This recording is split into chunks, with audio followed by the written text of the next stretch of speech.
Hi అండి, ఇదిగోండి చేప ఫ్రై చేస్తున్నాను. సింపుల్గా చేసేసుకోవడం, ఎలాంటి ఇబ్బంది లేకుండా. కొంచెం అల్లం పేస్టు, గరం మసాలా, ఉప్పు, కారం, పసుపు వేసి మ్యారినేట్ చేసుకోవాలండి. 10 నిమిషాలు మ్యారినేట్ చేసుకొని పక్కన పెట్టుకోవాలి.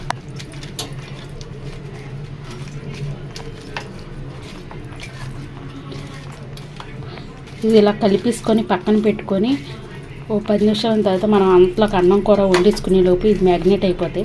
లాస్ట్ని ఈ ఫ్రై చేసేసుకుంటే సరిపోయిద్దండి. మీకు కలర్ కావాలంటే కలర్ వేసుకోండి. నా దగ్గర కలర్ ఇప్పుడే లేదండి, అందుకని నేను ఇలాగే ఫ్రై చేసేస్తున్నాను. కొద్దిసేపు పక్కన పెట్టేస్తున్నానండి. చేప ఫ్రైకి ఇలా మ్యారినేట్ చేసుకున్నాం కదా, ఇలా ఉప్పు, కారం, పసుపు, ధనియాల పొడి అన్నీ వేసి, గరం మసాలా అన్నీ వేసి మ్యారినేట్ చేసుకున్నాం కదా, అల్లం పేస్ట్ అన్నీ వేసి ఇప్పుడు ఫ్రై చేసుకుందామండి. దీంట్లో కొంచెం కళాయి పెట్టుకొని కొంచెం నూనె వేసుకోవాలండి.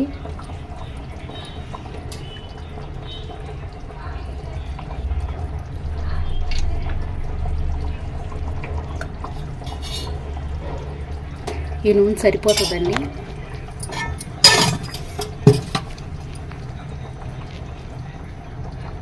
కొంచెం ఇలా నూనె కాగిన తర్వాత చేప ముక్కల్ని ఒక్కొక్కటిగా వేసుకొని ఫ్రై చేసుకున్నామండి.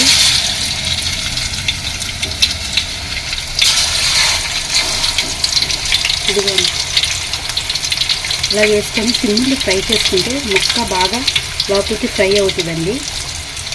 సిమ్లో పెట్టేసానండి, అది అంతలోకి ఫ్రై అవుతూ ఉంటుంది. ఇదిగోండి, చేప ఫ్రై అయిపోయిందండి. చేప ఫ్రై అయిపోయిందండి. ఇప్పుడు దీన్ని బౌల్లో తీసేసుకుందాము.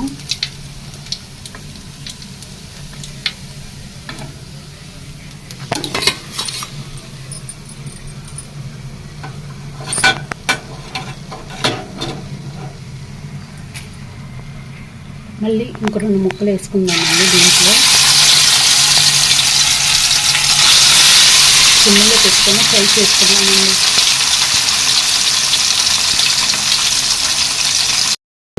ఇది కూడా ఫ్రై అయిపోయింది, తీసేసుకుందాం.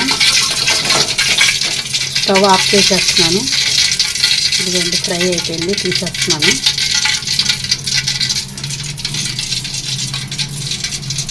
తీసేసుకున్నామండి. కొంచెం కొత్తిమీర వేస్తున్నాను. అంతే అండి, చేప ఫ్రై రెడీ అయిపోయింది.